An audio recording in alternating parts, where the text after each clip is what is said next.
Baik, kita lanjutkan untuk pembahasan tentang programming, starting sama konsep 8.000 hari pertama kehidupan. Kita kemarin sudah membahas tentang 1000 HPK dari awal konsepsi sampai seorang bayi usia 24 bulan atau 2 tahun gitu ya. Dan apa yang terjadi di dalam 1000 hari pertama tersebut itu berdampak pada masa depan anak tersebut. Tidak hanya pada masa kanak-kanaknya, tetapi sampai dia dewasa nanti. Jika asupan gizinya terpenuhi, tercukupi dengan baik, stimulusnya juga terpenuhi dengan baik, tentu kesehatan dia di masa depan akan baik juga. Tetapi jika dia memiliki masalah, tentu berdampak pula pada masa depannya terkait dengan uh, kesehatannya di masa depan. Ini kemarin kita sampai sini ya, kalau nggak salah. Oke, terus ini kemarin kelewat sepertinya ya. Ini kemarin terlewat sepertinya teman-teman.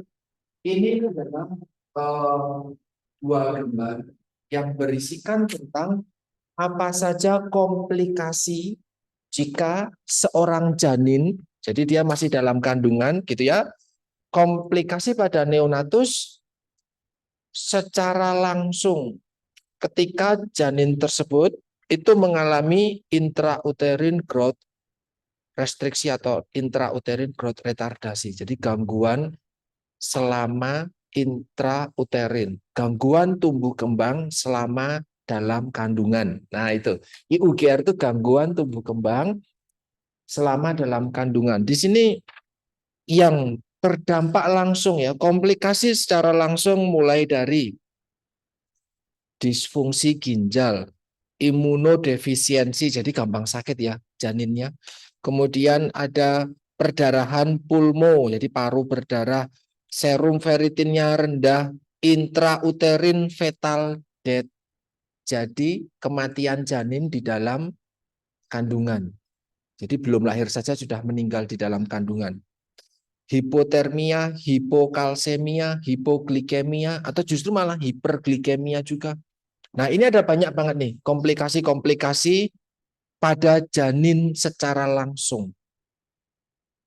Jika janin ini diberi kesempatan untuk bisa survive, dapat lahir, dapat tumbuh menjadi seseorang anak, kemudian dewasa, kemudian jadi laki-laki atau jadi perempuan di sini, maka laki-laki atau perempuan di sini yang masa lalunya dulu ketika dia dikandung ternyata mengalami IUGR, dewasa ini akan memiliki risiko lebih tinggi untuk yang pertama, cancer, yang kedua, hiperkolesterol, depresi, gangguan ginjal.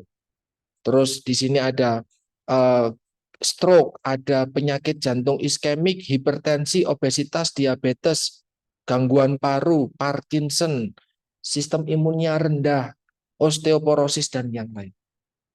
Jadi sesuatu hal yang dampaknya sampai masa depan, nggak cuman ketika dia di dalam kandungan itu sendiri. Ini kemarin melengkapi hipotesis Barker yang ada di depan terkait dengan developmental plasticity. Oke, itu melengkapi yang kemarin. Kemudian ini kemarin kita juga sudah bicara tentang hipotesis fenotip pelit atau hemat. Kita melihat dua kejadian besar di Belanda dan di Rusia saat itu, di era 40-an. Dan ini kita kemarin sudah sampai mengarah ke stunting, ya. Usianya sama sekitar 8 tahun, tapi ternyata tingginya beda-beda ya.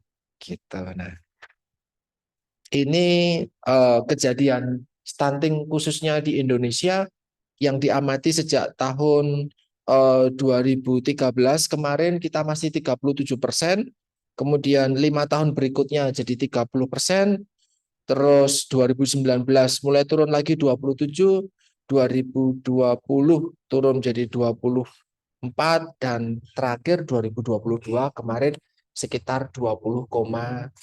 20,8%. Nah, ini 20,8, maaf, 21,6%, ini stuntingnya turun dari 24, jadi turun sekitar 3 poin.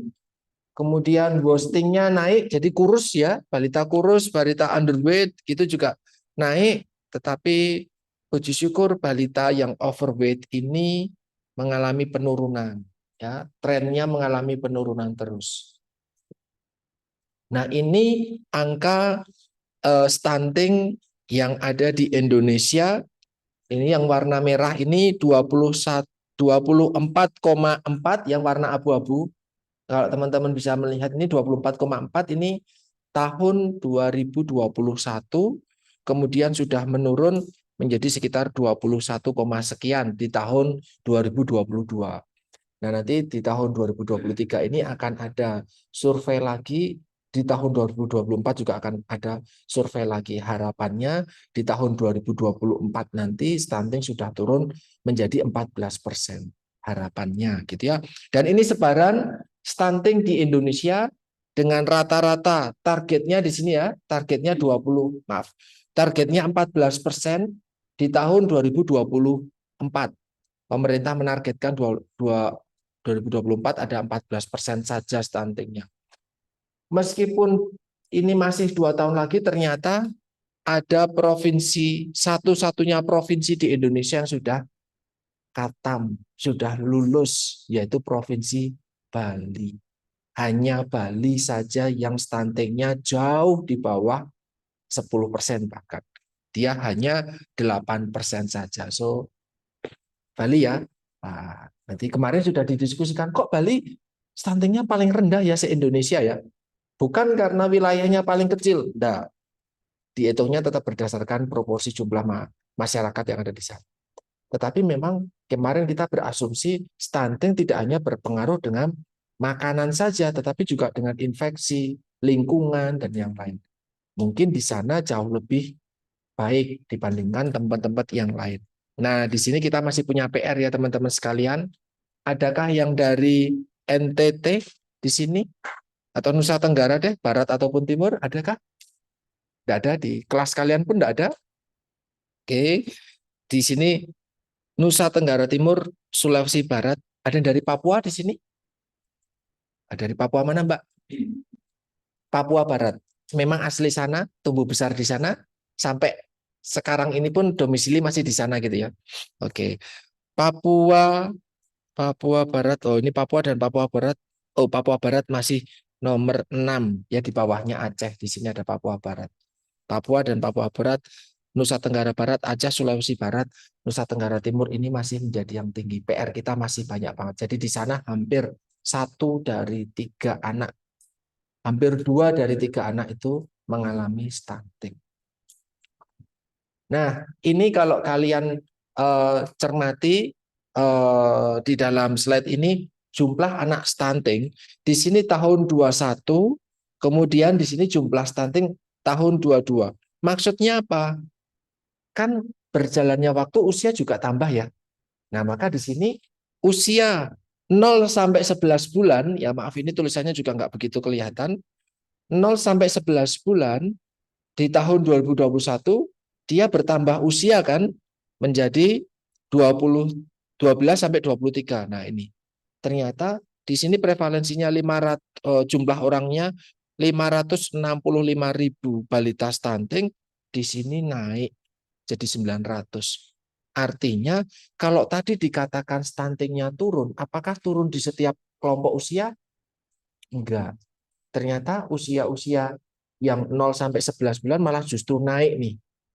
Tetapi memang anak-anak yang lebih tua nih 12 sampai 23 bulan saat itu ketika diukur lagi mereka sekarang sudah turun stuntingnya.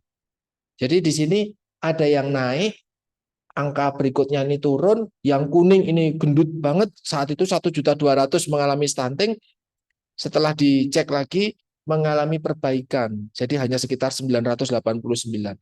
Yang hijau kelompok lebih tua lagi juga ini. Nah yang biru kemana? Ya sudah lulus, sudah bukan balita lagi, karena dia usianya 48 sampai 59 bulan. Di tahun 2022 dia sudah masuk TK. Sudah 6 tahun, gitu ya. Nah, ini maksudnya tuh kayak gitu. Nah, ini artinya apa kalau ini? Ada warna ungu muda. Ini artinya apa? Hmm? Kira-kira ini artinya apa? Kelompok siapa ini? Yang baru lahir di tahun 2022, ya toh? Saat di 21 masih ada dia? Ya belum lahir. Nah, ternyata bayi yang lahir di tahun 2022 ini angka stuntingnya 500.000. Artinya ada 500.000, hampir 500.000 kelahiran setiap tahun yang mengalami stunting. Dan dia akan tumbuh lagi toh nanti toh. Tumbuh lagi, apakah dia tetap stunting? Nah, tergantung intervensinya bagaimana. Intervensinya bagaimana? Ini dia. Nah, ini adalah intervensi pencegahan stunting, ini ternyata jauh lebih efektif daripada mengobati. Jadi mencegah agar tahun depan kelahiran stuntingnya lebih rendah lagi, jam 500.000. Dan yang sudah terlanjur lahir dengan stunting, ya diperbaiki. Oke. Nah, bagaimana cara kita eh, dalam mengatasi stunting ini? Di sini ada di sini ada apa ya, semacam eh, fase sebelum seseorang mengalami stunting. Yang pertama adalah weight faltering. Artinya apa? Ditimbangkan ya bayi setiap hari kan, setiap bulan ditimbang ya.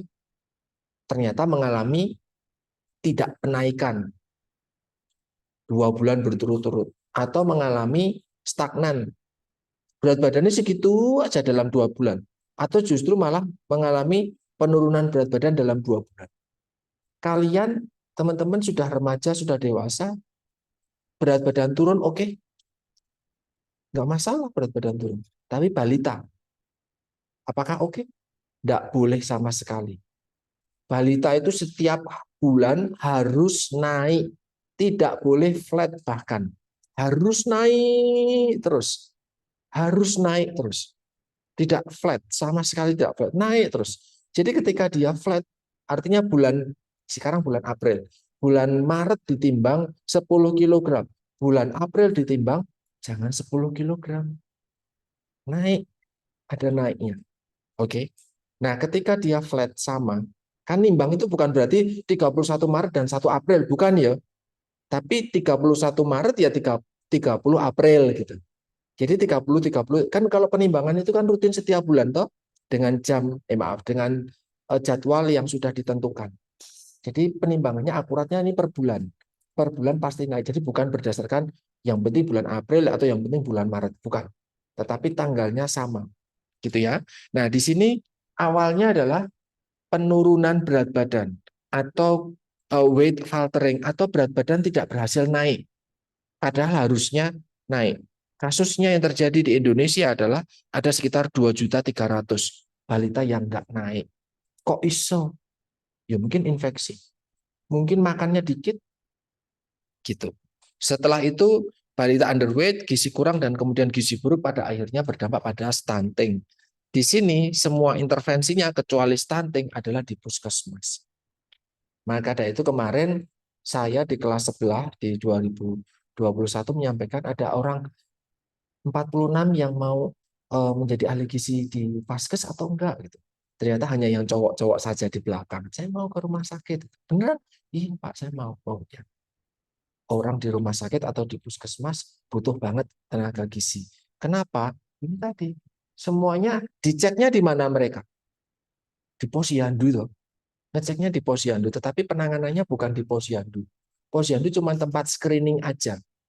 Posyandu hanya untuk melihat berat badanmu berapa, sekarang jadi berapa, minggu depan, bulan depan berapa, dan yang dicatatnya hanya di posyandu. Tapi ketika faltering tadi, itu dibawanya harus ke puskesmas ataupun ke rumah sakit. Nah, terkait apa yang dilakukan di puskesmas dan di rumah sakit, apa yang dikerjakan oleh tenaga gizi, nanti kalian belajarnya sama saya di semester depan. Terkait dengan dietetik pada atau tata laksana gizi buruk dan gizi kurang ini. Bayi yang berat badannya turun anjlok cuma tinggal tulang kulit itu harus digimanain sih gitu misalnya. Itu nanti di semester 7. Nah, di sini teman-teman bisa lihat nih, kalau ini secara ringkasan nih, tetapi memang tata laksananya bukan seperti ini saja. Ini kalau tadi saya sampaikan tata laksana gizi buruk gitu tuh, bukan tata laksana gizi berat badan tidak naik gitu, bukan. Tapi tata laksana gizi buruk nanti yang kalau kita salah balitanya tinggal ya salam atau sehat gitu.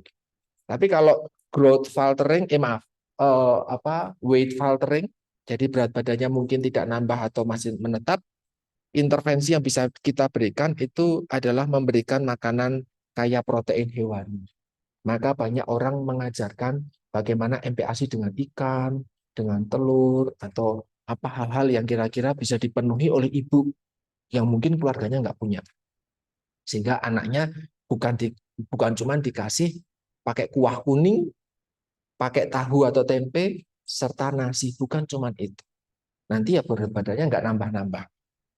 Nah, ini ternyata ini keberhasilannya meningkatkan berat badan sekitar 55% kalau dengan protein hewani selama 2 minggu. Kalau gizinya kurang, ya nggak cuma 2 minggu, 3 bulan. Setiap hari, setiap kali makan ada protein hewani. Maka kampanyenya kemarin di HGN adalah ayo makan protein hewani. Telur itu termasuk protein hewani. Jadi jangan ngomong protein hewani itu harus daging sapi atau kambing yang harganya mungkin tidak begitu bisa dipenuhi secara rutin oleh masyarakat kita. Oke. Nah, ini teman-teman sekalian, kemarin itu disampaikan bahwa 1000 HPK itu signifikan. Sebelumnya pernah melihat diagram ini, grafik seperti ini dari UNICEF? Pernah? Masa belum? Status gizi dipengaruhi oleh faktor penyebab langsung dan tidak langsung. Pernah ya? Penyebab langsungnya asupan sama infeksi. Penyebab tidak langsungnya ada pola asuh, keamanan pangan, higien sanitasi, terus kemudian pada fasilitas kesehatan. Itu pernah. Ya, ini status gizi. Saya ngajarin anak-anak skripsi, bimbingan saya banyak yang mengambil tentang stunting, underweight, sama wasting. Ini saya ngajarin mereka ini lagi. Katanya mereka belum pernah dapat dan lupa. Padahal harusnya sudah pernah dapat. Gitu ya. Nah ini status gizi, mau gizi baik, gizi buruk, gizi normal, ataupun obesitas gitu ya, itu dipengaruhi oleh dua hal penyebab langsung. Jadi kamu bisa langsung naik berat badan, kamu bisa langsung anjlok berat badan, kamu bisa anak tersebut bisa turun berat badan ataupun weight faltering itu karena dua faktor yang menyebab langsung, makanan atau asupan sama infeksi. Anak kena infeksi langsung berat badannya turun. Anak asupan makannya rendah berat badan langsung turun. Jadi itu penyebab langsung.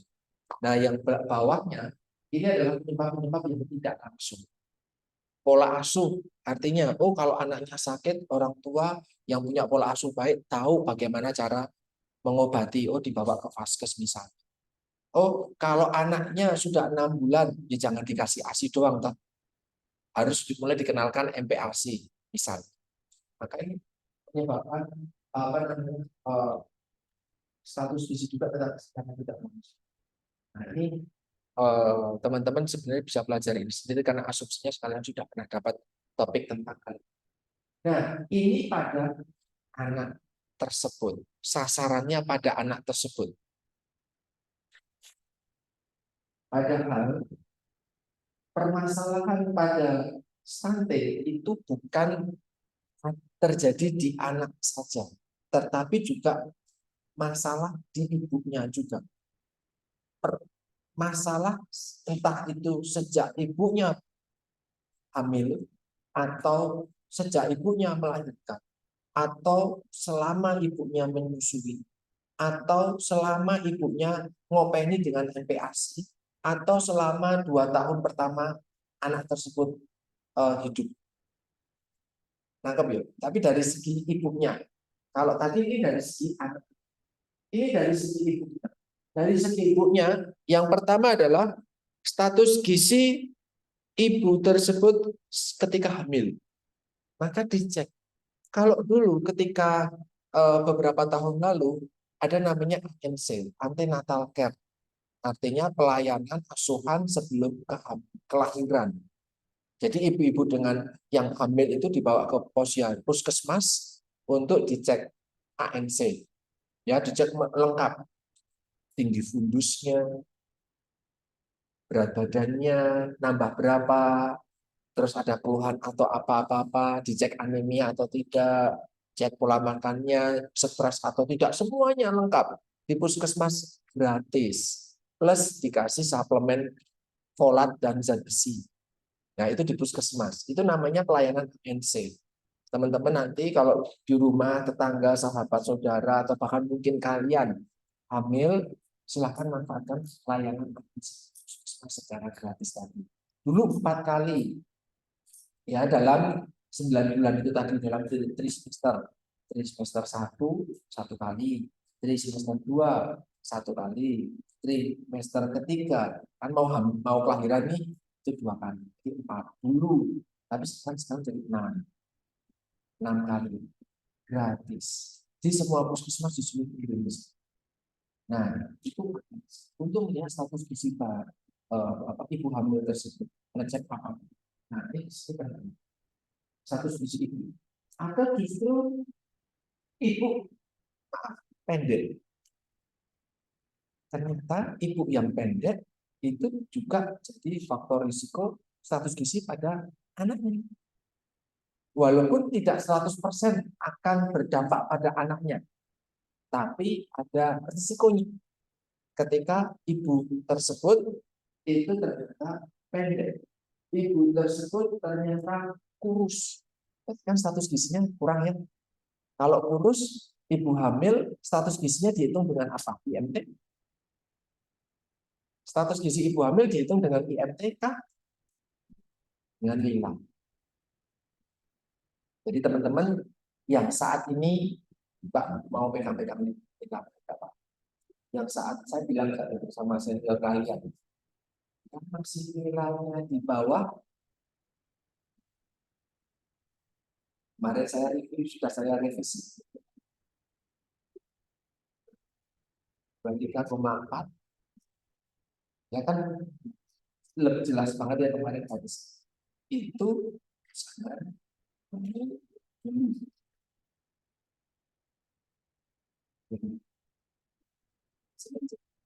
oke, pemilih ya masih kecil, belakangnya masih kecil, mepet 21-20%, nggak akan 21-20%.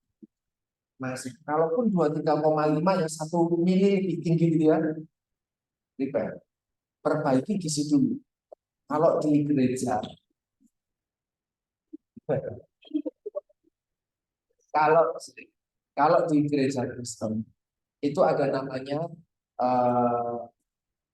registrasi pranikah, termasuk menjaga status gizi dulu. Jadi selama 1 tahun dimentoring dulu sama orang-orang di gereja termasuk pendeta untuk dicek dulu kesiapan mental, ekonomi, bahkan kesehatan dulu. Jadi biar berat badannya naik sih buat yang kurus-kurus tadi dan risiko kehidupan, gitu ya. Tetapi kalau sudah baik, kalau belum, nah ini sepertinya juga dilihat oleh Kementerian Agama, sehingga banyak sekali peraturan di agama-agama lain akan menerapkan yang serupa juga. Syaratnya ada namanya gizi pra. Jadi harus perbaikan gizi dulu buat yang KEK, risiko KEK-nya dulu.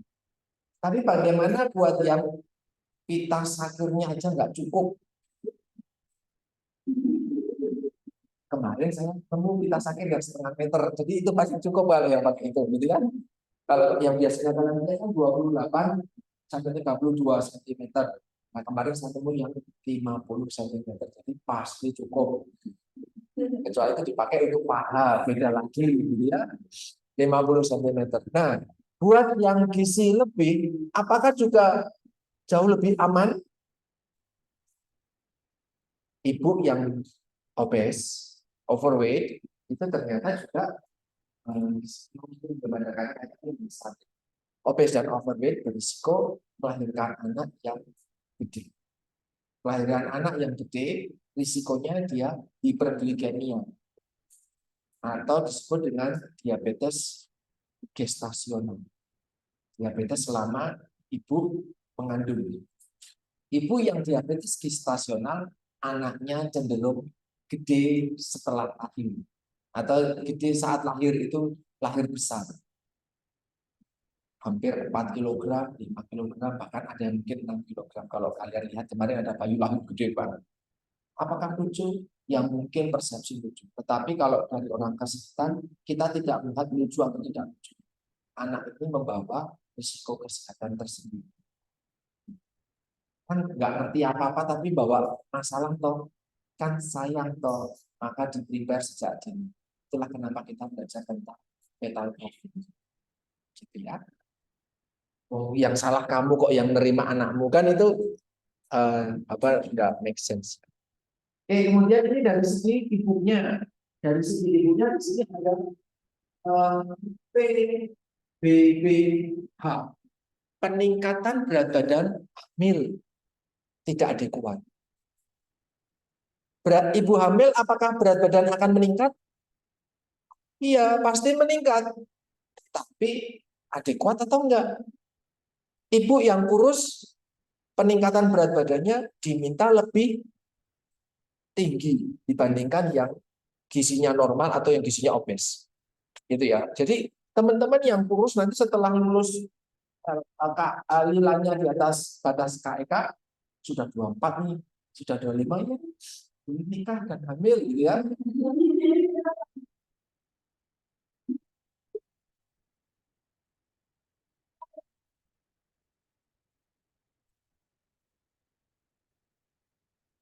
Tahun 2020 ya.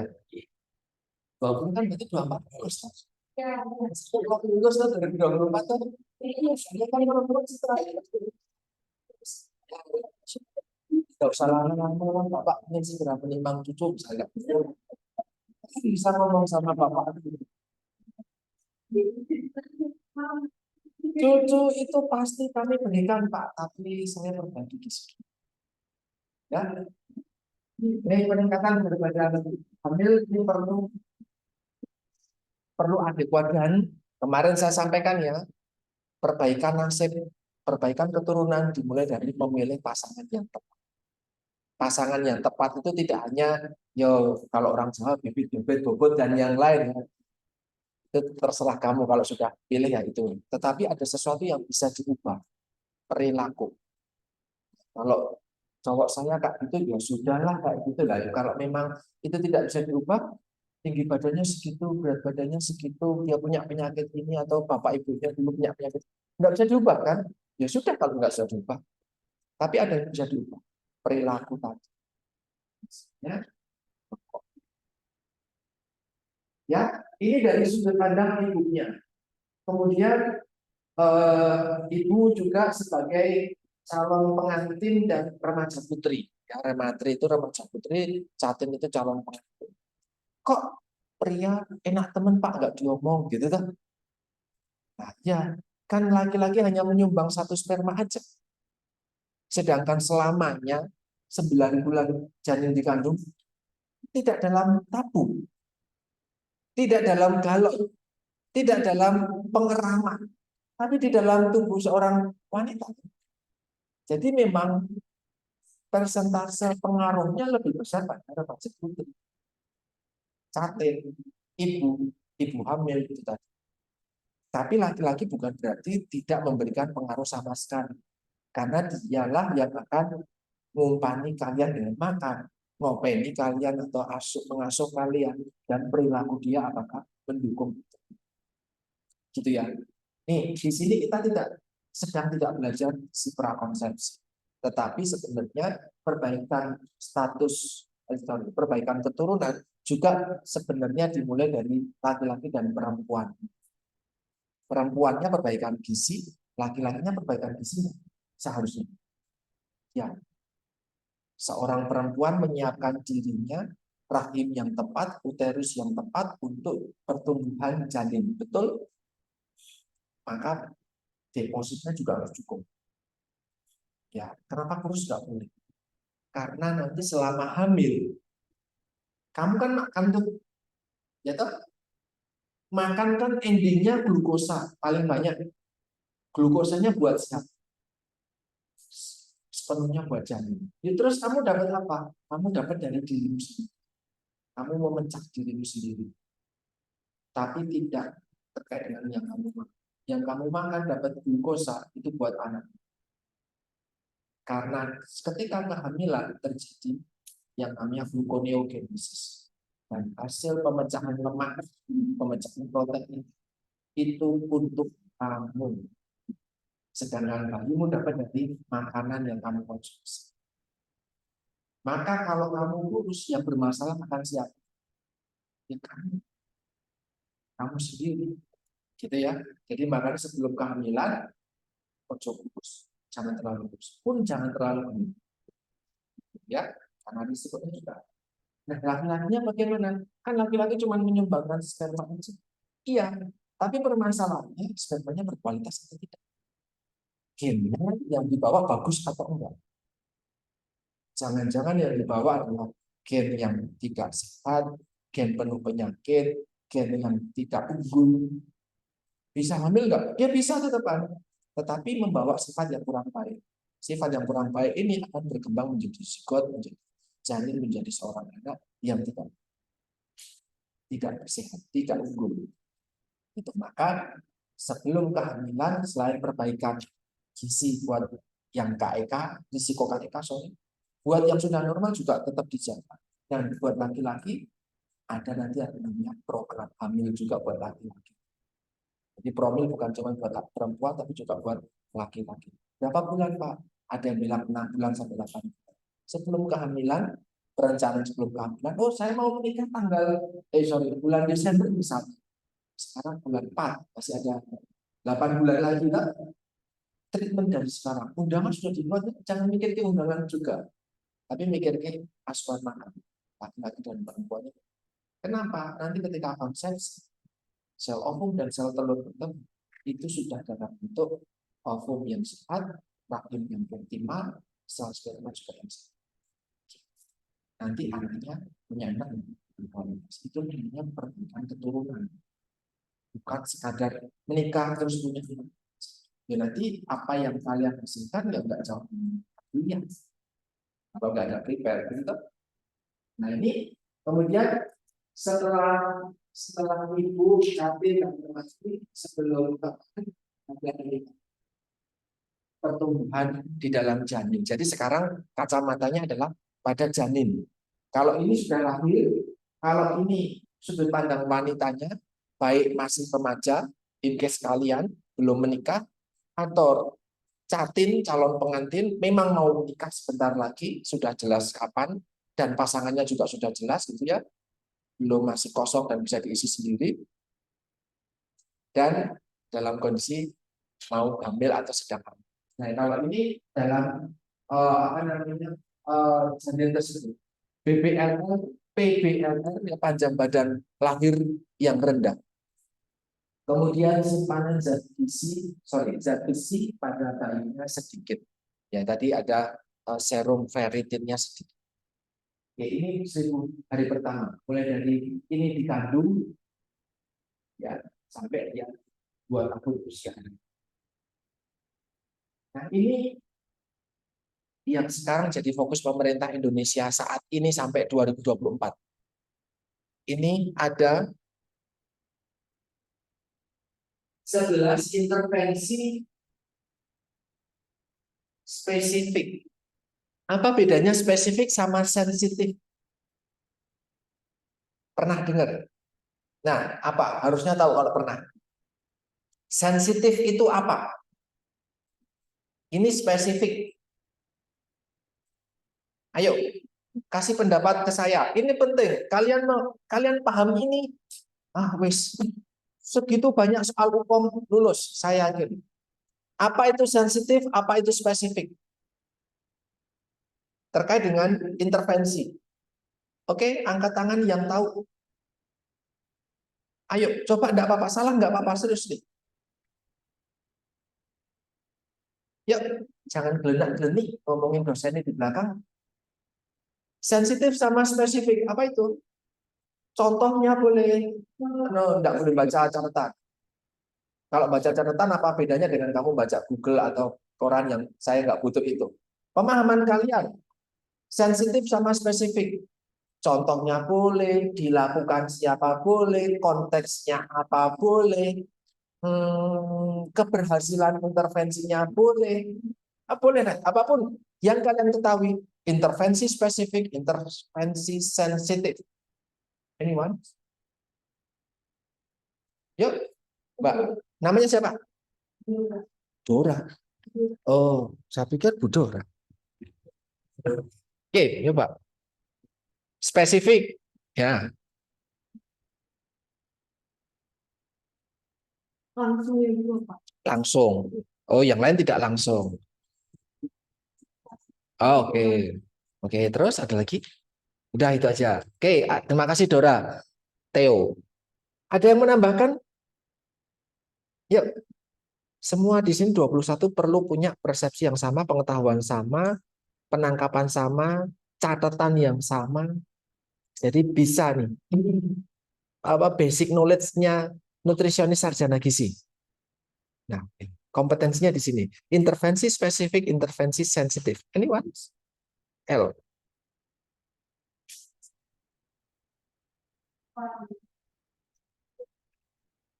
Orang sama lingkungan. Oke. Ada lagi yang mau melengkapi Elena dan Theo? Boleh apapun yang kalian tahu. Yuk, ada lagi? Cuman ini tak yang berani ngomong.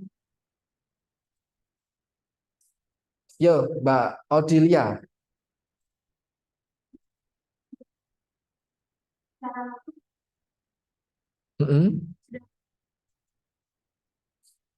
Memberi solusi terhadap memberikan penanganan terhadap yang menjadi dasar penanganan langsung. Oke. Terima kasih Odil. Ada lagi? Pernah dijelaskan belum? Kapan? Berapa bulan lalu? Lah kok lali? Sopo sing iki? Ada lagi? Ada lagi nggak? Yuk, Mbak. Siapa namanya? Dea. Caroline Dea. Oke. Renata. Ya. Oh.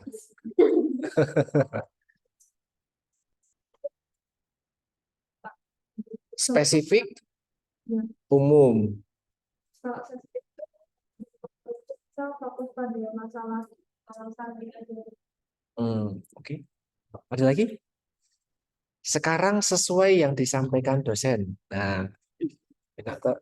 Gua mecah belah itu seneng kan? Ada? Wes, Rano, Tit, itu toh. Oke. Setelah ini teman-teman harus punya mindset baru. Ya. Oke. Bisa dicatat. Di sini tertulis apa? Intervensi spesifik berapa persen? Masih ada 70. Nah, ada dua bentuk intervensi. Artinya apa yang kita lakukan. Bukan kita. Apa yang dilakukan untuk menangani masalah. Oke? Masalahnya apa? Ya, misalnya masalah stunting. Ya, intervensi itu dua jenis, sensitif sama spesifik untuk menangani masalah, gitu ya. Intervensi spesifik ternyata hanya memberikan keberhasilan sebesar 30% saja dibandingkan intervensi sensitif yang memberikan keberhasilan sebesar 70% untuk menangani masalah tertentu. Sehingga sebenarnya yang memberikan keberhasilan paling gede adalah intervensi sensitif. Nangkep sih ya itu ya. Spesifik sama sensitif persentasenya 30 sama 70. Nah, intervensi spesifik yang cuman 30% ini mengatasi masalah kesehatan ya, bukan masalah yang lain. Keamanan dan kita nggak peduli itu. Kita ngomong masalah kesehatan. Hanya 30%. Intervensi spesifik untuk menangani masalah kesehatan ya. Pertama konsepnya adalah hanya memberikan keberhasilan 30%. Satu. Yang kedua adalah dilakukan oleh tenaga kesehatan itu sendiri. Untuk mengatasi masalah kesehatan dilaksanakan oleh tenaga kesehatan itu sendiri. Apa yang dilakukan oleh tenaga kesehatan itu? Ya ini di sini ada 10 intervensi spesifik, mulai dari melakukan screening anemia. Kamu tak cek anemia atau enggak? Kan yang melakukan bukan orang random, yang melakukan nakes. Kemudian ngasih tablet tambah darah, pemeriksaan kehamilan ini ya, ANC, antenatal care, ngasih tablet tambah darah, memberikan makanan tambahan, memantau balita ASI eksklusif, memberikan MPASI, tata laksana balita dengan masalah gizi, imunisasi, edukasi remaja terkait dengan BAB sembarangan itu dihindari. Ini yang ngasih intervensi spesifik adalah nakes. Ternyata hanya memberikan keberhasilan 30 saja. Nah, yuk terus keberhasilannya biar selesai masalah kesehatan itu bagaimana? Maka membutuhkan intervensi sensitif. Intervensi sensitif dilakukan oleh siapa?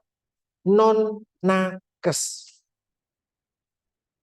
Apa aja? Tadi tuh, higien sanitasi. Itu bukan nakes itu. Kemudian perbaikan ekonomi, perbaikan lingkungan. Itu bukan nakes. Gotnya mampet dibersihin, jalannya berlubang sehingga makanan nggak dibersihin. Padi-padian harganya biar lebih murah, sayur murah, ekonominya pasarnya pasar murah dan itu dibaikan sehingga orang-orang bisa punya daya beli. Itu bukan orang kesehatan, tapi ternyata memberikan keberhasilan sebesar 70%. Paham ya? Artinya masalah stunting, masalah kesehatan, apakah masalah orang kesehatan saja? Tidak. Itu menjadi masalah bersama. Kamu sebagai nakes kerjomu iki. Ya toh? Kamu sebagai orang ekonomi kerjamu ini. Kamu sebagai orang pangan kerjamu ini. Kamu sebagai seorang sanitarian kerjamu ini. Paham? Oke. Itulah intervensi spesifik dan intervensi sensitif. Pak, kok 70% tapi kok nggak dibahas? Ya karena bukan tugas kita. Maka nggak dibahas. Kamu, walaupun cuma 30% keberhasilannya, kamu harus tahu apa yang harus kamu lakukan. Karena kamu calon nakes. Gitu. Tapi dalam pelaksanaannya nanti, jangan kerja sendiri. Kerja bareng-bareng. Nangkep ya? Nah, itulah pemahaman. Setelah ini 21 anak wajib punya pemahaman seperti itu. Wajib punya pemahaman yang baru seperti itu, gitu ya. Yang tadi dijawab sama Theo, Elena, terus sama Odil dan Renata diperbaiki, update lagi.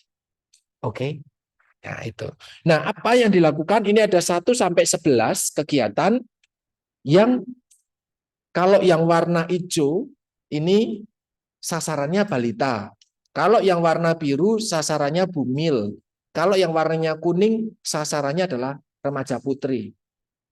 Nah, ini di sini kalian bisa lihat nih. Semoga bisa terlihat dengan jelas ya di belakang. Ada 2 masa dalam 5 tahun balita ya. 2 masa. Yang pertama dia sebelum lahir dan yang kedua adalah 5 tahun dia kehidupan bayi tersebut ya. Sama di posyandu misalnya gitu ya, kan balita 5 tahun. Ternyata teman-teman sekalian, nih di sini 11 intervensi spesifik ini akan fokus pada yang warna hijau saja. Lebih difokuskan pada yang warna hijau saja. Artinya intervensi spesifik yang cuma 30% tadi difokuskan pada ketika bayi belum dilahirkan. Artinya pada siapa? Ya pada remaja putri, pada catin, pada ibu hamil. Oke? Fokus di situ. Yang kedua fokusnya pada anak usia 6 sampai 23 bulan. 6 sampai 23 bulan itu apa yang terjadi pada seorang bayi tersebut? 6 sampai 23 bulan. Apa? Apa? Ada apa pada bayi? Diberikan apa pada bayi? MPASI. Kalau 0 sampai 6 nggak jadi masalah. Kenapa? Karena makanannya bayi hanya satu tok. Asumsinya gitu ya. Hanya satu tok ASI. Nek ASINya sudah cukup, ASINya sudah baik, bayinya aman toh? Aman. Tapi ketika 6 bulan, ada apa setelah usia 6 bulan? MPASI. Makanannya hanya ASI saja? Enggak. Mulai dikenalkan makanan asing, makanan baru. Paham ya? 6 bulan bayi belajar makan hanya lewat nyedot aja. Sekarang mengunyah, menelan. Apakah yang dikunyah dan ditelan itu sudah sehat, tepat, jumlahnya pas, teksturnya pas? Belum tentu. Dan dia sudah bisa jalan, merangkak, dan yang lain. Toh 6 bulan mungkin digendong. Tapi setelah 6 bulan, merangkak ke sana. Makan-makan sudah mulai fingering, gigit-gigit apapun, termasuk tangannya sendiri, kakinya, jempolnya. Risiko apa kira-kira? Kena cacingan, infeksi. Padahal tadi diberikan informasi di tabel di grafik tadi, status gizi selain asupan ada infeksi. Nangkep ya sekarang. Jadi kenapa di sini warna hijau? Stuntingnya kok naik nih? Dari 6 sampai 11 bulan ada 37%, usia 12 sampai 23 bulan naik jadi 22%. Kenapa? Karena di masa ini bayi tidak hanya dapat ASI saja. Dapatnya MPASI juga. Permasalahannya apakah MPASI-nya bersih atau enggak? Gitu. Cukup atau enggak? Gitu toh. Kemudian di masa ini rentan infeksi, nek infeksi dia diobati atau enggak, gitu. Lingkungannya bersih atau enggak karena bayinya sudah mulai diajak gendong kemana-mana, makan sambil jalan kemana-mana, gitu toh. Gitu. Jadi lebih risiko di sini. Bukan berarti yang lain tidak dipikirkan, tapi lebih fokuskan di sebelum kelahiran dan momen 6 sampai 23 bulan. Fokus utama di situ. Oke, teman-teman perlu satu frekuensi terkait ini. Wajib harus kudu paham. Kenapa 6 sampai 23 bulan? Itu tipikal ASI. Sorry, MPASI. ASINya kan sudah tidak lagi berkualitas. Ya toh, porsinya mungkin dari kecil, encer, gizinya nggak banyak dan yang lain. Sehingga harus ditambah dengan MPASI. Gitu ya. Di sini juga ada momen diberikan tablet vitamin A dosis tinggi. Dikasih enggak gitu. Risiko penyakit dibawa ke rumah sakit enggak, dirawat atau enggak gitu. Jadi ini di momen ini nih. Gitu. Nah, itu tadi 1000 HPK. Ini sekarang 8000 HPK oleh Profesor Bandi dari Inggris. Nah, ini Profesor Bandi ya.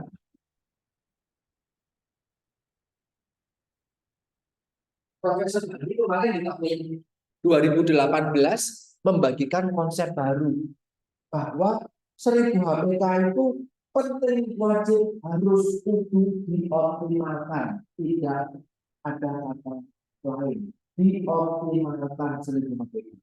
Tapi karena 1000 HPK sampai terus memberikan bangga dan cukup itu, ternyata pertumbuhan dan perkembangan seorang manusia itu lebih dari sekedar 1000 hari saja. Karena usia 3 tahun itu kan sudah bukan lagi 1000 ya. 2,5, 3 tahun, 4 tahun, 5 tahun, masuk SD, masuk TK, masuk SD, SMP, mulai menarke buat yang perempuan, ya toh risiko untuk apa namanya anemianya tinggi karena mulai body image, gendut, dijauhin sehingga makannya dibatasin betul, nggak mau makan sehat, jajannya pilih-pilih, nggak mau makan mungkin, bulimia, anoreksia, ya lebih risiko toh di situ toh. Nah di sini ternyata menentukan perkembangan dan pertumbuhan seorang manusia. Tidak hanya tumbuh linier, tidak hanya tumbuh melebar, masanya makin berat, tetapi juga kecerdasan sosial emosional.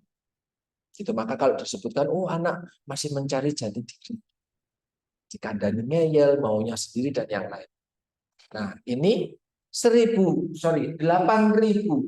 hari pertama kehidupan adalah paradigma yang baru. Paradigma yang baru bagaimana? Ini di sini saya coba untuk jelaskan.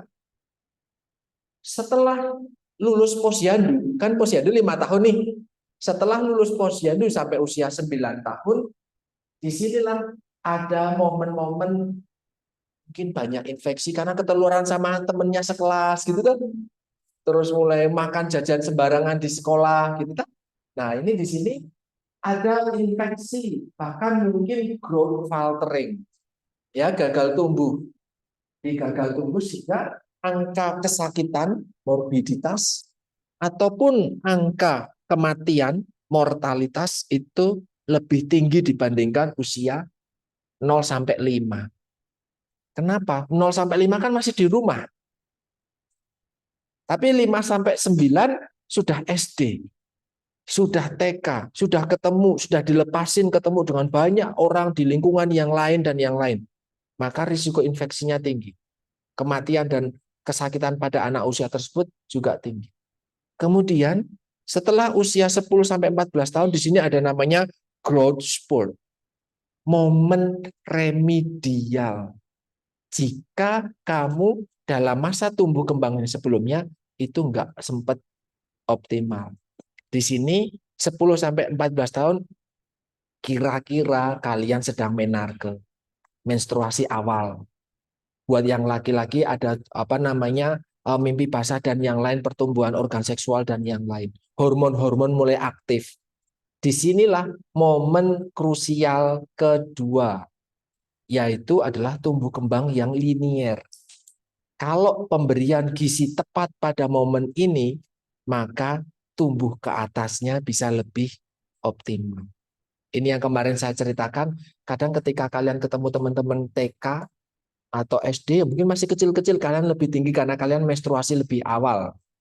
Ya, karena di usia yang sama kalian sudah menstruasi, sedangkan yang laki-laki mungkin masih belum apa namanya ada pertumbuhan organ seksualnya atau pertumbuhan reproduksinya belum optimal. Kalian sudah 2 tahun lebih dulu.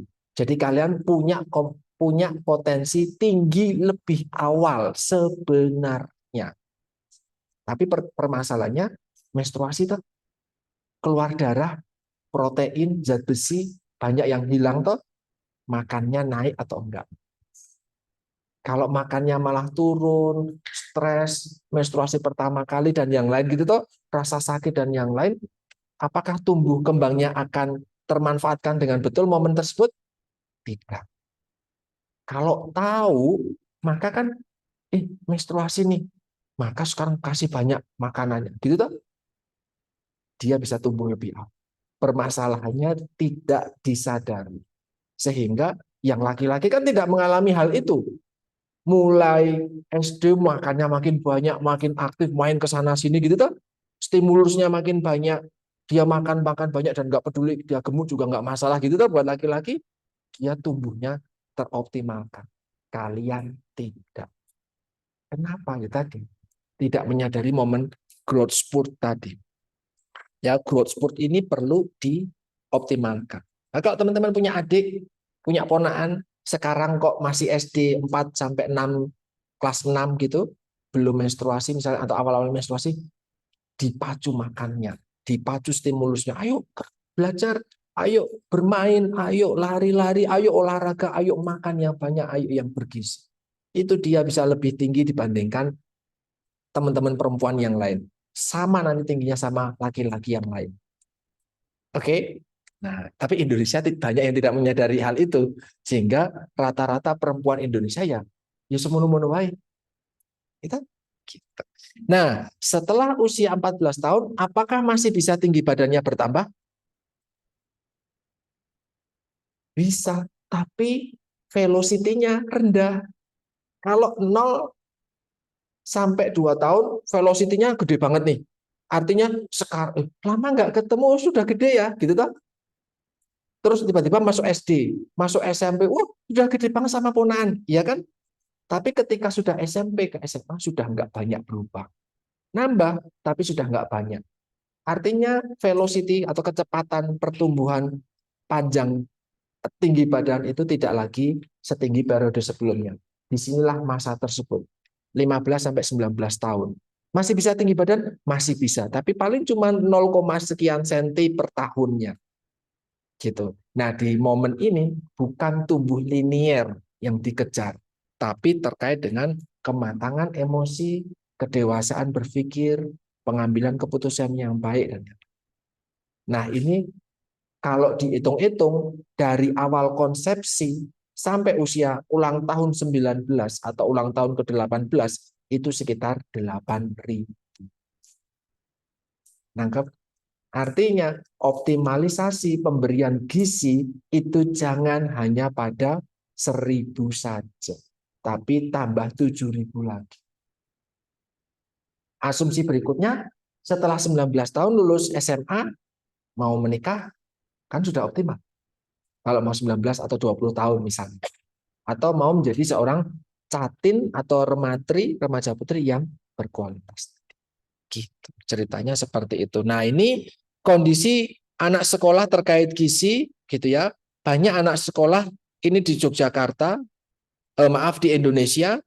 Nah, ini ternyata banyak yang konsumsi tablet tambah darahnya kurang, banyak anak sekolah ini 5 sampai 12 tahun ini ternyata banyak yang gemuk, yang kurus juga banyak, yang pendek juga banyak. Usia sampai 18 tahun juga masih ada yang pendek, kurus ataupun yang gemuk. Kemudian anak-anak sekolah ini ternyata banyak yang obes, banyak yang kurang aktivitas fisik, banyak yang kolesterolnya tinggi karena ternyata pola makannya yang tidak sehat. Teman-teman nanti ini relatif bisa dibaca kalau terkait dengan ini. Bukan terkait dengan konsep yang saya perlu tekankan betul ke kalian. Ini relatif bisa dibaca terkait dengan kondisi di Indonesia. Terus ini di Yogyakarta khususnya di 2020 ternyata ini daur hidup ya. Dari seorang masih dalam posisi anak sekolah. Kita mulai dari bayi deh. Dari bayi ternyata permasalahannya juga lengkap. BBLR-nya 6,9, wasting, underweight, stunting, overweight. Lengkap permasalahan gizi di Yogyakarta. Bayi tersebut kemudian tahun demi tahun bertambah menjadi anak sekolah. Ya podo wae. Anak sekolah yang stunting, wasting, gemuk. Bahkan anak sekolah pertama kali merokok. Ini ternyata di sini ada 4,8%. Kemudian anak sekolah ini SD asumsinya bertambah dewasa dengan menjadi orang remaja atau usia produktif. Ya, anemianya masih tinggi, kemudian kurang konsumsi sayur buah. Yang perempuan akan menjadi ibu hamil, ternyata ibu hamilnya asupan energinya juga sangat kurang, banyak ibu hamil yang KEK dan ibu hamil anemia. Kemudian ibu hamil ini akan menjadi ibu menyusui, ternyata IMD. Apa itu IMD?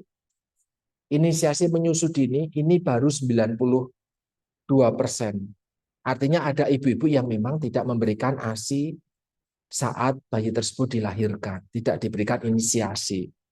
ASI eksklusifnya ternyata juga cuma 70%.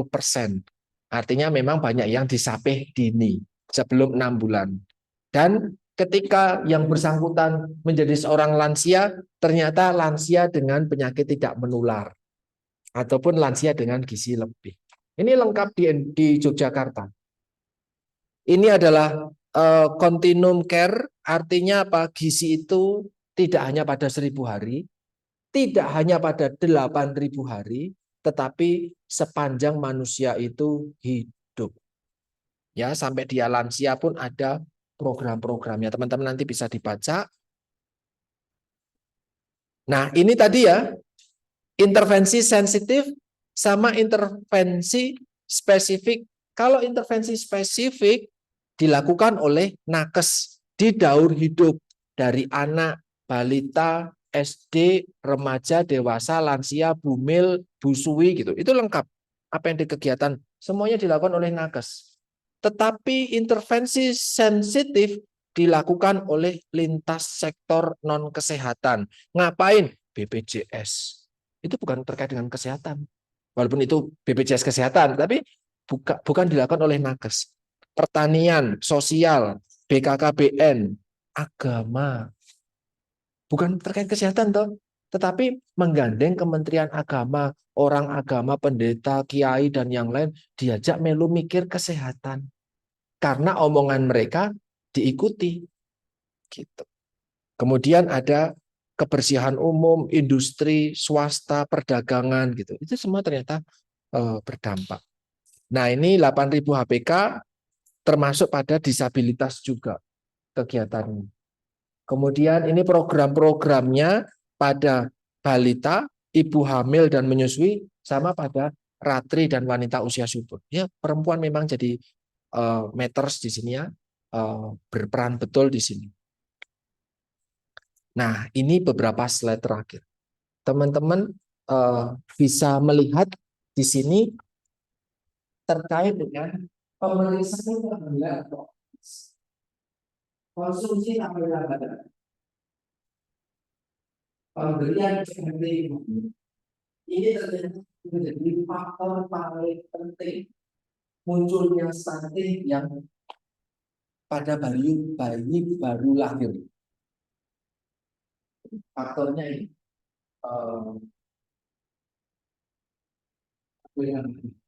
kemudian sama konsumsi. Ternyata 90% ibu hamil itu dapat tablet tambahan, tapi ternyata tidak diminum. Yang minum hanya ini cuma sekian persen saja. Itu pun kalau minumnya 90 tablet dikonsumsi. Ya, 90 tablet kalau 1 hari 1 tablet kan berarti sekitar 3 bulan. Karena dia dapatnya dari trimester kedua. Trimester pertama memang belum butuh zat besi. Kenapa? Ya, karena kebutuhan zat besinya belum naik. Tapi ketika masuk trimester kedua, dia butuh tambahan zat besi. Maka dia harus, kalau lewat makanan saja nggak cukup, kecuali kamu setiap hari makan ayam 2 ekor. Kan nggak mungkin. 2 ekor loh. Kan nggak mungkin toh. Maka banyaklah tablet tambahan.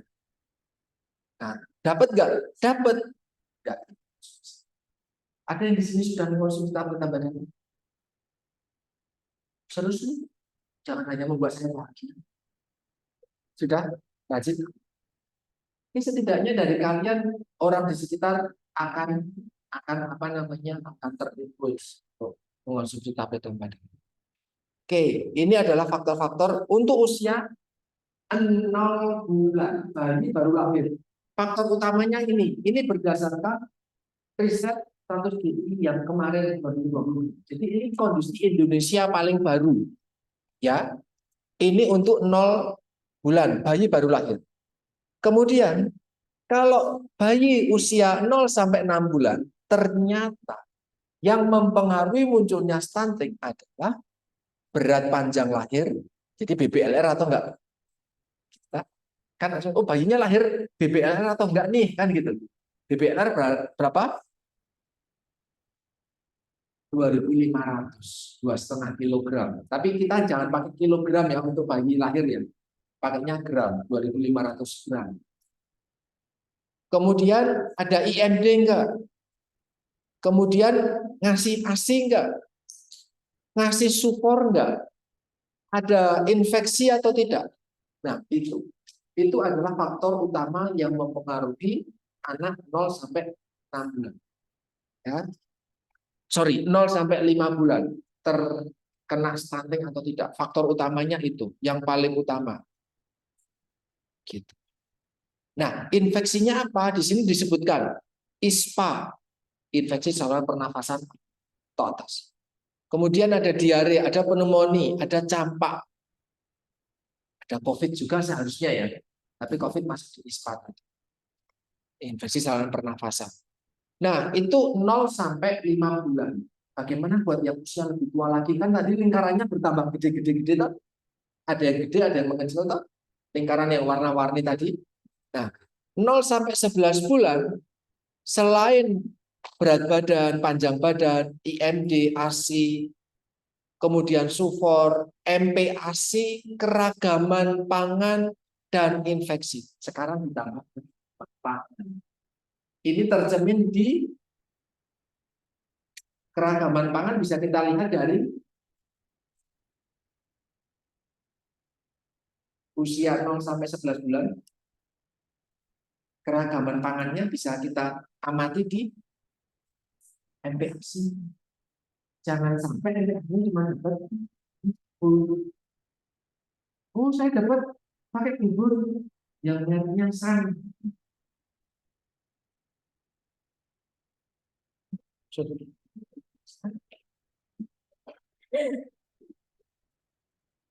Ya, oh, nggak bisa beli makanan kemasan seperti itu. Akhirnya cuma pakai bubur candil sama bubur putih.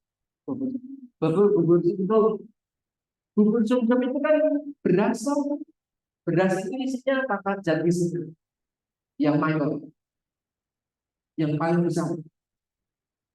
Karbo, setelah karbo, protein.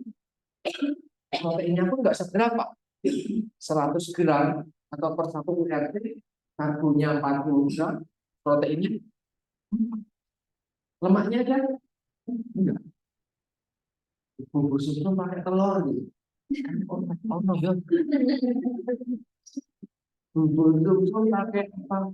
Orang, maka disarankan bagi yang mendapat balita yang mendapatkan makannya tetap. Ini topik yang diambil salah satu senior kalian ya, keragaman makan pada MPASI tadi. 0 sampai 11 bulan. Ternyata tambahannya itu tadi, yang lain masih tetap sama. Ada keragaman makanan sama pemberian MPASI, dapat MPASI atau enggak. Nah, buat balita yang lebih tua 6 sampai 11 bulan, berarti yang 0 bulan sampai 5 bulan exclude ya, dikeluarkan. Di sini tambahannya adalah panjang badan, berat badan lahir, ASI eksklusif, formula, MPASI, konsumsi susu dan olahan. Nah, sekarang bertambah lagi konsumsi susu dan olahan. Karena mungkin sudah mengonsumsi makanan-makanan lain selain ASI. Kan ASI kan sudah 0 sampai 6 dikeluarkan atau kelompok tersebut. Sekarang usia 6 sampai 11. Yang lebih tua lagi sampai 10. Sambil saya sebelum itu tadi sampai usia balita, sampai usia lulus posyandu 0 sampai 5 yang bisa kita pelajari. Kemudian kita akan lanjut ke anak-anak sekolah dan nanti dewasa.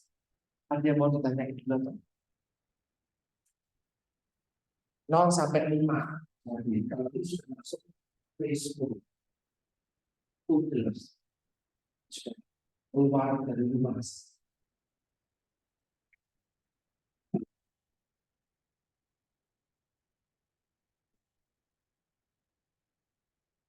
Ada yang mau tanya?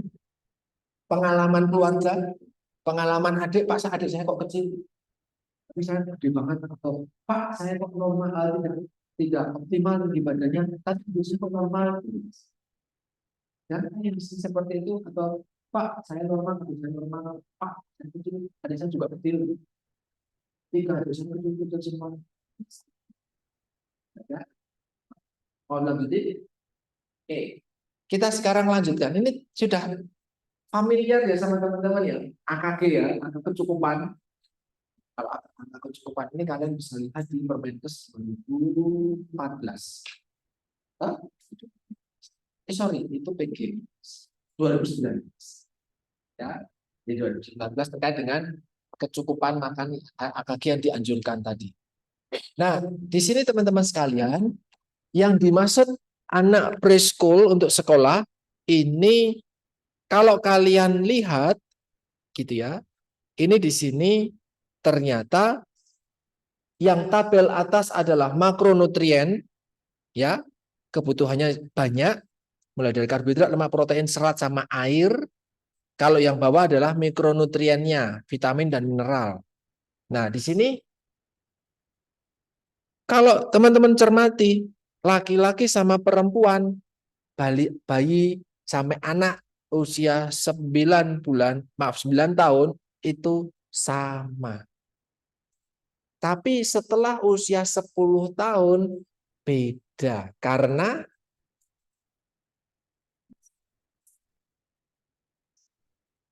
gimana El? Pada anak perempuan 10 tahun apa yang terjadi? Sudah menarche. Maka kebutuhan gizinya berbeda dengan anak yang laki-laki. Tapi sebelum itu relatif sama. Ada yang menarche usia SD kelas 3? 4? 4, 5, 6, SMP, kelas 2, kelas 3 SMP, SMA, Israel. Beberapa tahun sebelumnya saya menanyakan hal serupa. Harapan ini bukan sesuatu yang memalukan dan aib gitu ya. Ada anak yang kelas 3 SD sudah menarche. Dampaknya apa? Ya banyak. Kalau kalian kemarin ikut webinar saya, itu diomongin soal peran gizi pada reproduksi laki-laki ataupun perempuan, kesehatan reproduksi laki-laki dan perempuan. Ternyata berdampak. Menarche lebih awal berdampak kesehatan tertentu. Menarche telat juga berdampak tertentu, gitu ya. Memang rata-rata usia 10 ke atas, 10 sampai 14. Nah, kelas 4 itu berarti berapa tahun? 10 tahun. Jadi memang rata-rata kebutuhannya seperti ini. Kalian bisa lihat nih di sini. Bertambahnya usia, bertambah juga kebutuhan energinya. Gitu ya. Energinya bertambah. Bertambah juga kebutuhan vitamin A-nya, vitamin D-nya, vitamin E, vitamin K. Hampir semua vitamin dan mineral bertambah. Kecuali vitamin C yang mungkin naik turun. Semua vitamin mineral, karbohidrat, lemak, protein, semua nambah berdasarkan usia tersebut. Termasuk juga serat dan kebutuhan airnya semua bertambah. Nah, ini kalau kita lihat kebutuhan sepanjang usia terkait dengan anak ya. Anak itu kan 18 tahun, maka kalau kalian cermati ternyata bertambahnya usia akan mempengaruhi nah ini tadi berapa sih nambah kebutuhan kalorinya gitu. Ini adalah media untuk edukasi menggunakan isi piringku.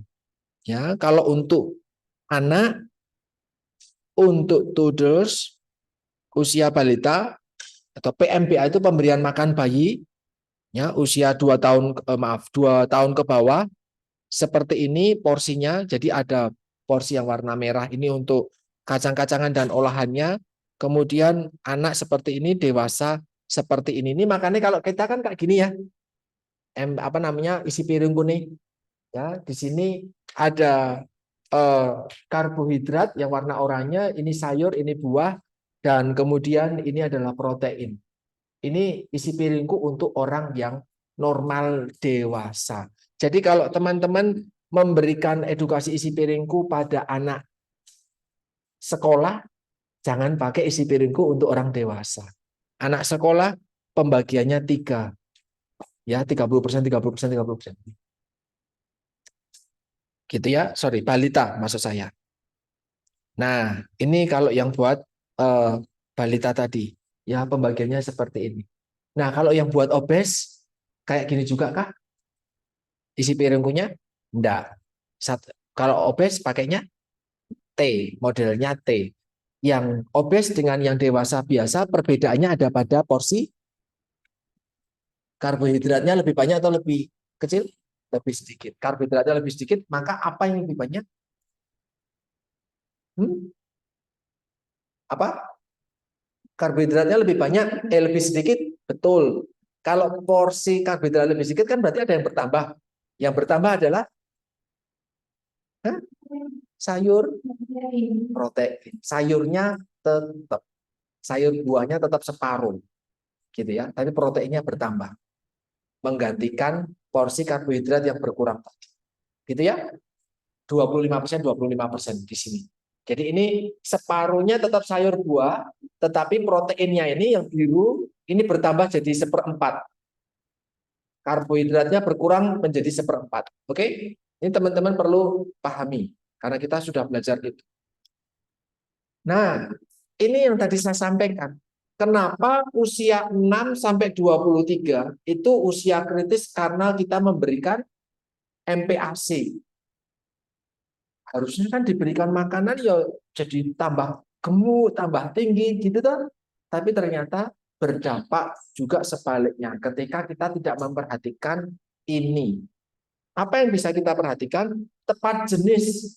Kalau untuk usia 6 sampai 23 bulan, ini porsinya adalah sepertiga, sepertiga, sepertiga. Ya? Sepertiga, sepertiga. Sorry, sampai balita. Sepertiga, sepertiga. Kemudian kita bisa mengenalkan anak dengan makanan yang beraneka ragam biar dia nggak picky eater. Picky eater itu cuma maunya itu aja. Nggak mau mencoba makanan yang baru. Padahal makanan baru itu juga taste-nya perlu dikenalkan kepada anak. Kemudian juga tepat jumlahnya. Nah, ini biar mempermudah ibu karena nggak semua ibu, apalagi ibu muda, kan nggak ngerti ngasih makannya seberapa. Karena lambungnya masih kecil, saya pakainya ya segini aja lah, sendok aja misalnya gitu. Atau justru pakai porsinya dia sendiri. Nah, kan susah ya. Malah nanti nggak habis tuh. Dan malah namanya nanti overfeeding. Kebanyakan makan. Oh, anaknya masih suka, anaknya masih mau. Bukan masih mau. Anak itu memang ada momen apa namanya makan ngunyah itu suka gitu. Jadi kamu disuapin terus ya dia akan mau terus. Tapi nanti jadinya adalah gumoh, muntah gitu ya karena overfeeding. Gitu. Ini PMPA ya, pemberian makan bayi dan anak. Sumber karbohidrat bisa satu kepal tangannya, bukan satu kepalmu ya. Satu kepal tangan. Nah, protein sayur buah ini bisa dengan ukuran jari jemari anak tersebut gitu ya. Ini teman-teman nanti bisa baca. Yang kemudian tepat jadwal sama seperti kita. Kita ajarkan anak pagi hari ya sarapan. Karena semalaman kan tidur dan nggak makan toh. Kemudian siang hari makan, sore hari makan, di antara waktu-waktu tersebut kita bisa kasih dia cemilan. Kalau makannya teratur, akankah anak akan jajan sembarangan? Tidak. Kenapa? Karena perutnya masih kenyang. Dan kita nggak ngenalin jajan, ya maka anak nggak akan beli. Saya ketika kumpul dengan keluarga, banyak saya punya mertua yang punya minimarket. Di situ ada banyak jajan toh. Anak saya nggak tertarik buat megang, ngambil itu nggak mau. Kenapa? Nggak diajarkan buat makan itu. Ada es krim, saya kemarin beli juga McFlurry yang varian baru. Dia tak tahu, nggak mau. Kenapa? Nggak pernah diajarin makan es krim. Tapi buat anak-anak yang lain, antrian kami banyak anak-anak saat itu. Kita kok gak gelem es krim, mungkin besok banget kok ya. Karena dia tumbuh di bagian godean kemeringet sana, nggak ada minimarket, minimarketnya pun mungkin beli es krim sampai rumah dah cair semua misal gitu, sampai nggak kenal makanan tadi. Karena memang nggak dibiasakan. Kenapa nggak dibiasakan? Ya karena di sini dikhawatirkan dia justru malah makan jajan, kenyangnya kenyang jajan. Kita tahu zat gizi utama pada jajan itu adalah Apa yang paling sering ditemui di jajan? Gula. Terus ada lagi lemak. Karena kan pakainya minyak mungkin, pakainya ya daging-dagingan yang berlemak misalnya, yang tinggal dan yang lain. Ada lagi garam. Garam mulai dari bumbunya, pengawetnya. Jadi ada 3 zat utama. Karbohidrat dalam gula sederhana, lemak, lemak jenuh khususnya, sama garam yang tinggi. Mungkin tidak asin, tetapi pengawetnya itu menggunakan base-nya natrium. Maka ketika anak ketemu rasa itu, apakah mau lepas terkait dengan itu? Tidak. Gula, garam, lemak itu memberikan rasa umami, gurih, enak, gitu. Sehingga kalau sudah kena itu nggak mau lepas, maunya itu. Ya toh? Anak bahkan tantrum untuk beli atau minta jajan itu atau makanan itu. Ya toh? Anak suka banget nanti mie instan. Karena garamnya tinggi, karbohidratnya juga banyak, lemaknya jenuh juga ada. Gurih, lebih enak dibandingkan nasi putih. Ya tak? Gitu. Nah, ini maka perlu diperhatikan dan membedakan lapar sesungguhnya sama lapar yang apa namanya? Lapar karena terbiasa. Dikit-dikit makan, dikit-dikit makan. Nah, kalau makannya teratur, tahu oh ini waktunya makan, maka bisa. Makanya lebih teratur. Nah, kalau makannya teratur tadi juga bisa menghindarkan picky eater dan anak dari obesitas. Gitu. Anak yang di kasus sebelumnya itu kan dia super obes ya, bayi ya. Karena ternyata sama ibunya dikasihnya kental manis. Nah, kasihnya biskuit dan susu formula yang cenderung harganya murah itu tadi. Susu bantal dan yang lain. Ya manis ya enak dan dia makan mau terus itu tuh, tapi ternyata membuat deposit lemaknya semakin besar, semakin besar, semakin besar. Yang berikutnya ini yang menjadi PR banyak. Ketika saya memberikan webinar, banyak orang meminta GTM. Apa itu? Hah? GTM. Apa? GTM.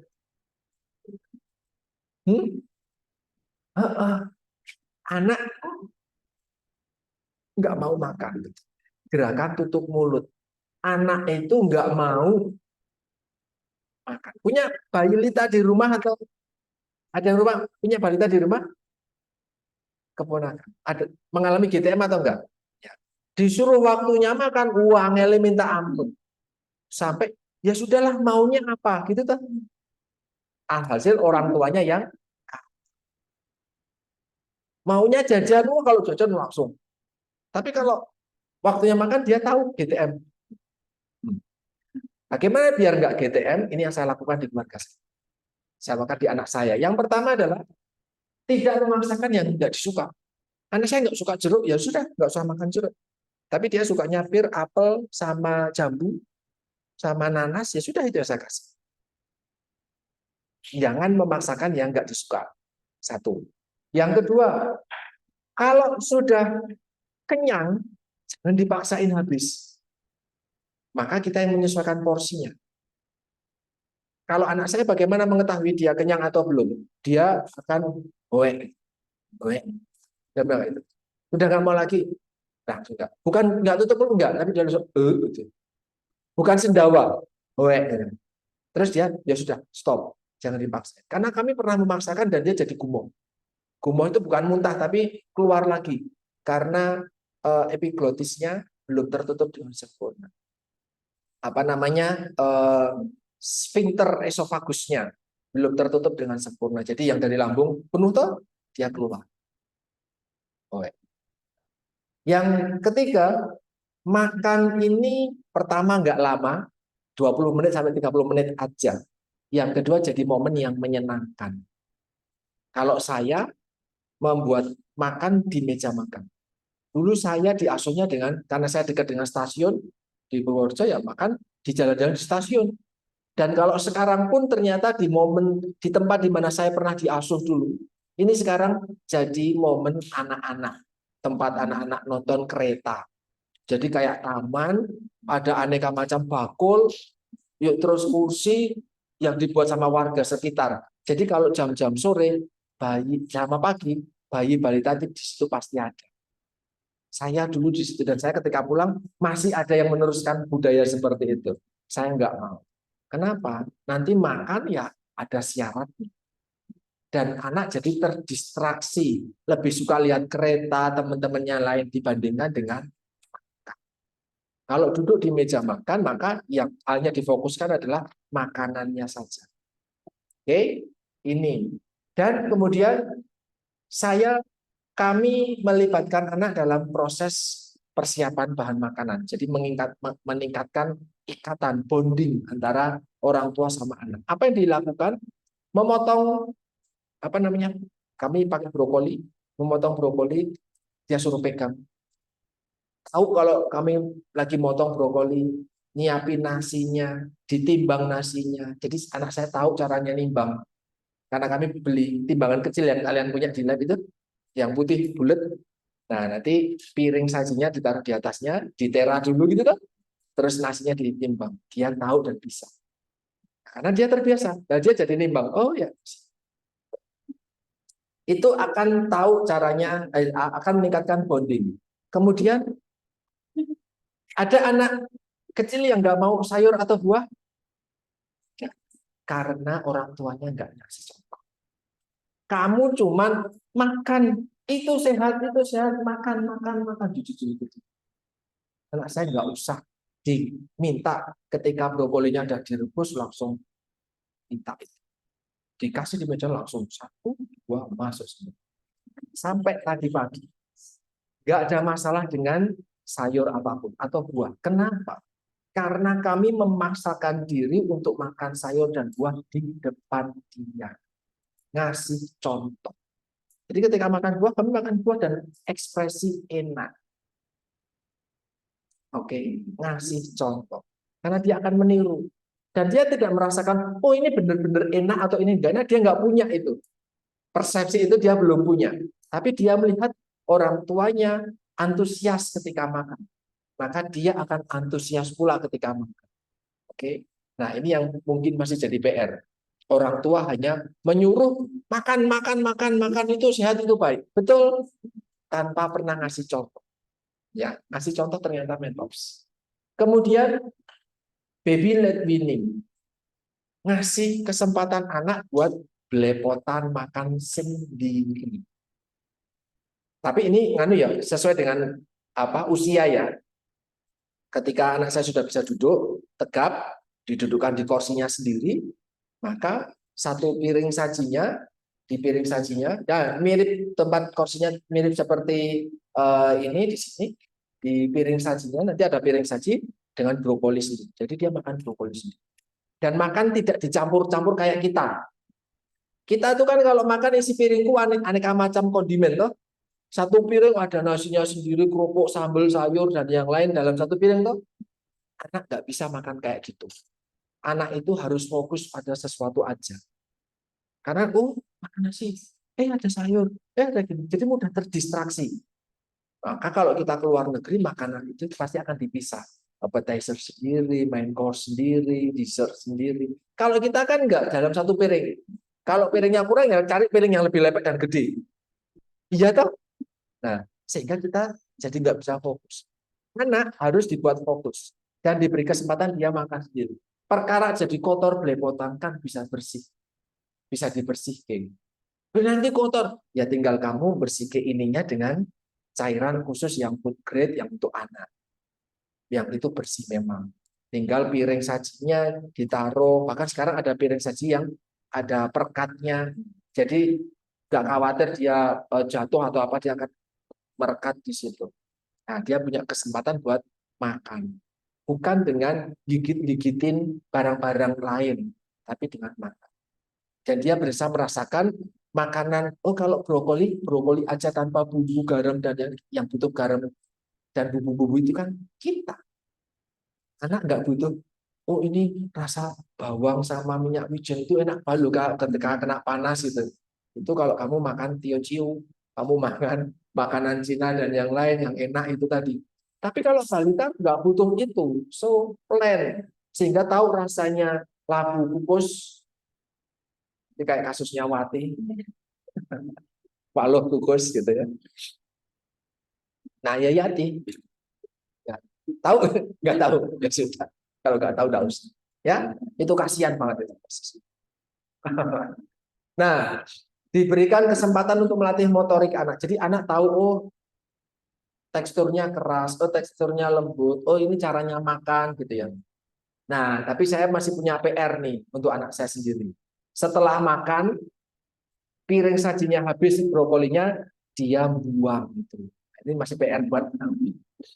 Jadi mangkuk-mangkukannya dia setelah makan momen langsung dilempar. Nah, istri saya komentar sama ibu saya almarhum.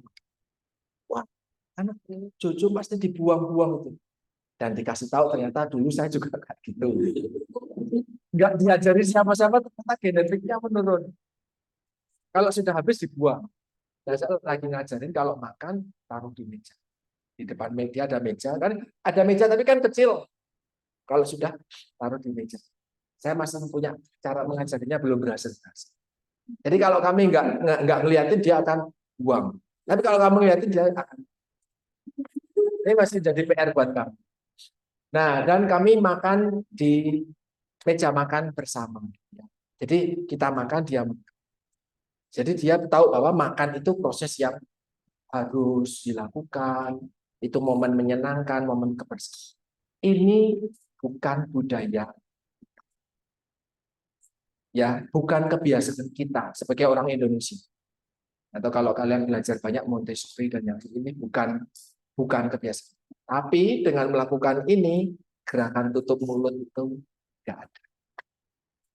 So, teman-teman yang punya keponakan, saudara dan yang lain, gunakanlah topik ini. Ini menarik, gitu ya.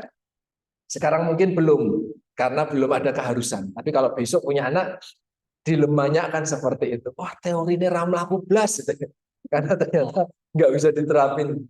Kita belum belajar banyak. Nah, ini di sini ada kekeliruan dalam pemberian makan bayi dan anak. Pertama, overfeeding. Anak suka ngunyah toh, terus dikasih ke banyak-banyak.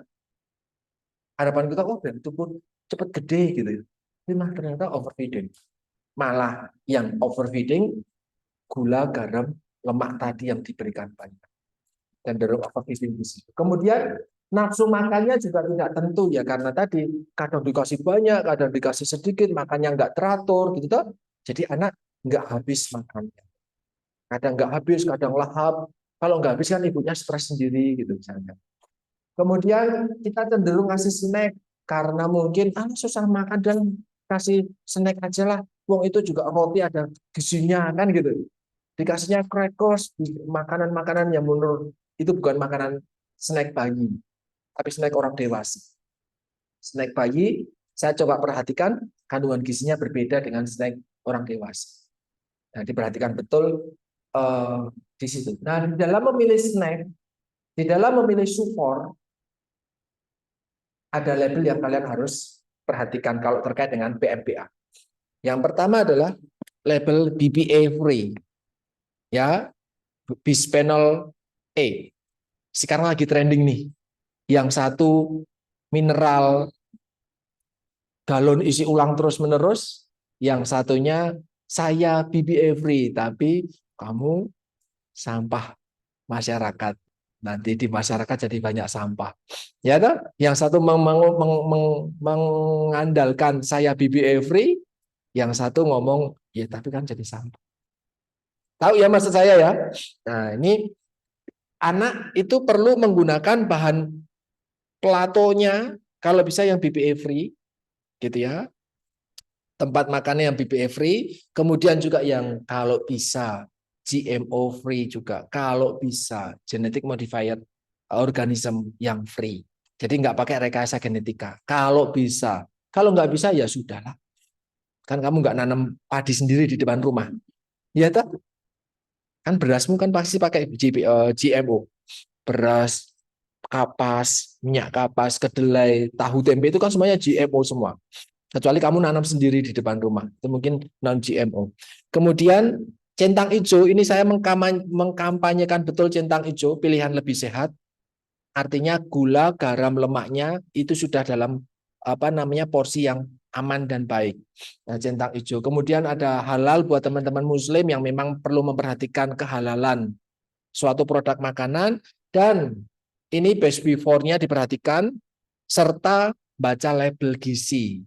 Nah, ini di sini ada natriumnya yang saya lingkari di sini. Ini untuk menghindari makan itu sesuatu yang menyedihkan. Gitu. Susah, sedih, makan sambil nangis itu. Sekarang kalau sudah dewasa, nangis itu karena nggak bisa makan, gitu toh. Ya, kalau dulu anak kecil kan disuruh tidur nangis toh. Sekarang kalau bisa tidur gitu toh. Nah, atau ini karies gigi, infeksi. Ketika karies gigi, apakah makan dengan normal? Tidak, karena buat makan nggak nyaman, rasanya jadi nggak enak gitu. Ya, makan juga jadi susah. Nah, ini infeksi gigi. Meskipun itu akan berganti gigi susu dengan gigi permanen, tetapi karies infeksi ini mempengaruhi tumbuh kembang dari anak. Nah, ini muncul ketika sebelum tidur anak dikasih susu. Karena manis toh, dan dia tidur kan berarti sisa makanannya ada di sini, sisa susunya di situ, dan disitulah di malam hari inilah yang menyebabkan karies gigi sering ditemui. Nah, ini grafik grafik panjang badan tinggi badan per usia untuk anak. Kalian lihat titik merahnya di sini ya, TB per U. Ini usianya 2 tahun pas. Ya. Kondisinya apa dia?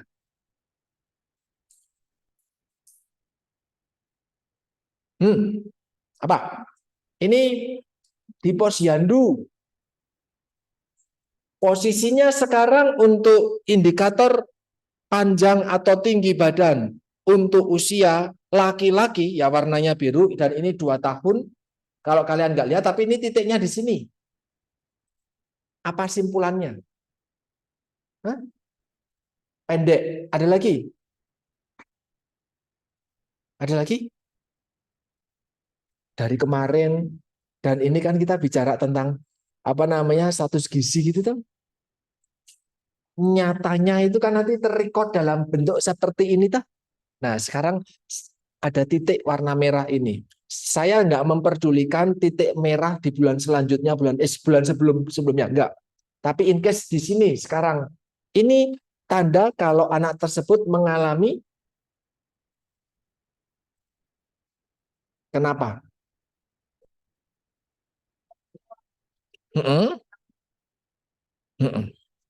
Kalau di Indonesia bawah garis merah ya. Kalau ini warnanya hitam, merahnya. Garis merahnya warnanya hitam, diganti warna hitam. Karena di sini ada tulisannya -3 SD, -2 SD, 0 SD plus 2 SD plus 3 SD. Disebut stunting jika dia ternyata height per age ya, Z score-nya di bawah -3. Ya, -3 kan ini garis yang hitam. Dia di bawah -3. Artinya dia severe stunted. Sangat parah stuntingnya. Karena untuk laki-laki 2 tahun ternyata panjang badannya cuma 70 cm. Anak saya sekarang sudah 92, 2 tahun. Kami pasang tempelan tinggi badan dan dia waktunya ini saya bilang dia langsung berdiri dan nah, gitu. Karena saya kalau mau ngukur pakai penggaris atau apa tak gini rambutnya gitu loh. Jadi dia gini sih. Tapi dia nggak paham gitu. Tapi dia tahu berdirinya di situ. Kadang wah masih pendek dia langsung gini. Jadi saya membiasakan ngukur berat badan dan tinggi badan pada anak saya, dan ya puji syukur dia bisa memahami itu. Ya walaupun nggak tahu maksudnya apa. Nah, ini di sini ini bulan apa ya? April, ada bulan Februari dan bulan Agustus menjadi bulan penimbangan. Meskipun kita menimbangkan anak setiap bulan dan memantau setiap bulan gitu ya. Tapi di 2 bulan ini selain penimbangan ada Ada vitamin A juga. Nah, ini dilakukannya kegiatan posyandunya banyak di sini gitu ya, termasuk vitamin A, baik yang biru ataupun yang warna merah. Saya menuliskan di sini yang bulan Agustus karena ini akan ke depan lagi bulan Agustus gitu ya. Terus ini setelah anak ada usia remaja dan usia sekolah, teman-teman nanti bisa bisa membaca sendiri apa yang tertulis di sini. Sekolah itu ngapain, kampus itu ngapain, ada posyandu remaja, tapi tidak semua tempat punya posyandu remaja ya. UKS pun ternyata di sekolah ya, kalau buat yang sakit dan izin pingsan karena upacara misalnya, tidak pada pemberian tablet tambah darah secara tertentu. Itu yang bisa saya berikan. Ada waktu 2 menit. Ada yang mau bertanya? Mbak? Itu kan kayak Gimana? kan masa wanita terus yang laki-laki kenapa lansia itu dilakukan. Kenapa lansia di luar circle? Kenapa lansia di luar circle? Selain metabolisme?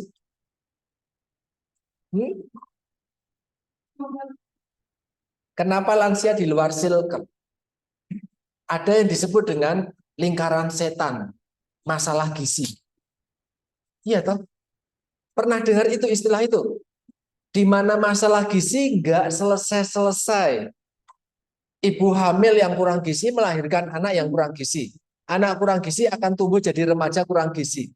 Remaja kurang gizi akan jadi catin yang kurang gizi. Catin kurang gizi akan jadi ibu hamil yang kurang gizi. Ibu hamil yang kurang gizi akan lahir anak kurang gizi. Muter terus generasinya. Ya toh? Simbahnya kurang gizi, menantunya kurang gizi, cucunya kurang gizi, cicitnya kurang gizi. Muter, baik. Tapi kok lansia di luar circle? Simple. Emang lansia melahirkan. Ya, lansia kayak rampung ya rampung gitu toh. Nggak akan lanjut lagi circle berikutnya toh, kecuali dia masih menstruasi. Tapi kan sudah belum lansia, masih premenstru apa namanya premenopause. Ya toh, usia 30 sampai 40 tahun barangkali masih ada yang akan melahirkan, maka wanita tersebut masih masuk dalam circle. Tapi ketika masuk lansia kan sudah menopause. Jadi masalah gizinya sudah stop untuk lansia itu sendiri. Tidak bisa dilanjutkan lagi ke circle-nya karena ya tidak hamil lagi. Gitu ya, Mbak ya. Ya, ada lagi? Sampun? Ya.